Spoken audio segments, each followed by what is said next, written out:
In this video, we are going to show you the behind the scenes of our video production, what we use for audio, lighting, and live switching multiple camera angles. Coming up. Change is never easy, but sometimes a fresh start is always good.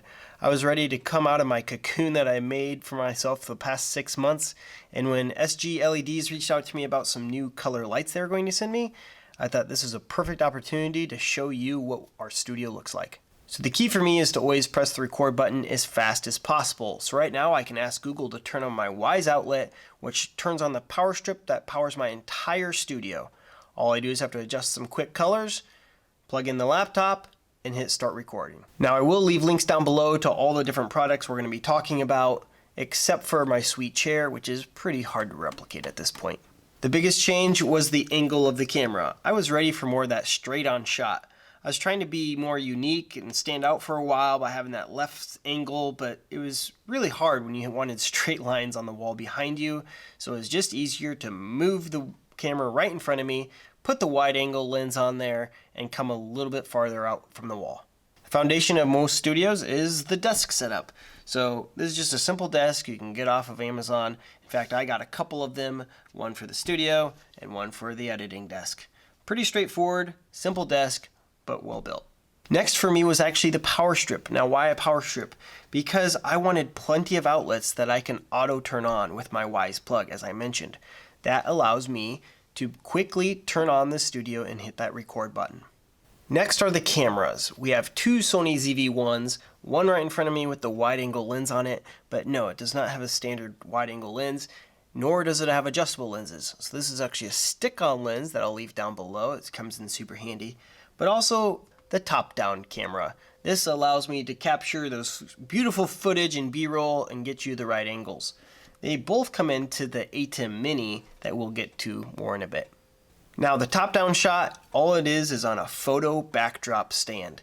And we mounted the camera on there with a clamp, and that allows me to move the camera up and down, but also I didn't have to drill any holes in the wall, and I can move the desk wherever I want moving forward. And it's just a convenient way to mount that top-down shot. Speaking of photo backdrop, I have another one right behind the camera holding a blanket that's just a shipping blanket. Super easy, super cheap, with some clamps, and that takes this big basement room and turns it into just this more small studio space, thus making the audio extra crispy. Speaking of audio, I actually have a slightly cheaper Takstar shotgun mic that's just 1 foot from my mouth, and it actually comes on an adjustable mount right into the camera, and the audio plugs into the camera, which plugs into my switcher, which allows me to do the recording. So real quick, if this video has helped you at all, please consider using that link down below to buy me a cup of coffee. This is a channel that I created out of my love for learning, and I learned and watched all these review channels, and I thought I wanted to give back to the community by providing some reviews, and it kind of turned into this creation with the YouTube studio and all that. So I wanted to give back to the community I love of YouTube.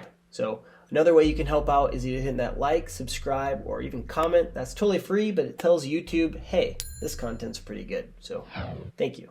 So my third camera view is actually sitting right over here in this corner, but obviously it's not there because it's right there. Hi. But they all go into this Atem Mini by Blackmagic, and once this came out, I knew that I wanted this for my studio. It allows me to do some hot editing, live editing, whatever you want to call it, and it gives me that front angle, the top angle, and then obviously my third angle, which is going to be black right now, so I'm not going to cut to that.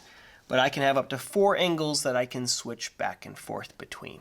And it also captures my audio, and it gets recorded into my laptop using OBS.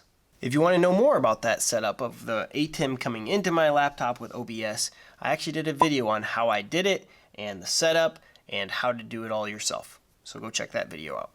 So as I mentioned earlier, I can just turn on my studio by saying,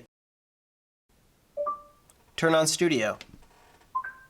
Alright, turning studio on. Now studio's already on, but here's what it'd look like in that process. Turn studio off. Turn studio on. Okay, turning studio on. So now my studio's back on, and I grab these remotes sitting right over here, Velcroed, and I can turn these back up, turn on my microphone, turn on my cameras, plug in the laptop, and hit record, and we're off and running. Let's talk about these lights. This is what it looks like with my main key light. Now, let me turn on my fill light. That's with the fill light.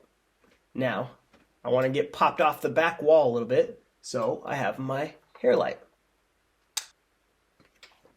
And let's add a little pizzazz with the SGLEDs lights. There we go. Now, with these ones, I can actually change the color to pretty much any color I want. And I have 3 different lights, 2 smaller ones on the sides and 1 bigger one above me. In fact, they even sent me the even bigger one, but it was so powerful. It was a little too much for my studio, so I think I'm going to use that one outside in the wintertime. I think it'll look pretty sick. But if I was also thinking I could change some color of some of them and not others and get a little bit different color effect. Let me know what you think. Do you like the multiple colors, or should I just stick with the standard blue like I always love? So that's what it's like adding in the color. Now, before I had more of these SGLED lights, I actually had a bunch of these colored light bulbs I tried that are RGB, and they were cheap and they weren't very bright, so I even bought some soft boxes, and it was a mess. And it was a perfect example of sometimes less is more, and you get what you pay for as well. So combining those 2 things, and now I'm much happier with the studio setup. At some point you have to just say it's good enough, right? So this is the studio that we have currently, and it's good enough. I think it's done a good job of being able to hit that record button fast, which is always key. And if you have any other questions for me, please leave them down below. But just remember, it's more about you pressing that record button than it is the equipment you have. So get out there, press that record button. Hope this encouraged you to do just that. Thanks for watching. Till next time, see ya.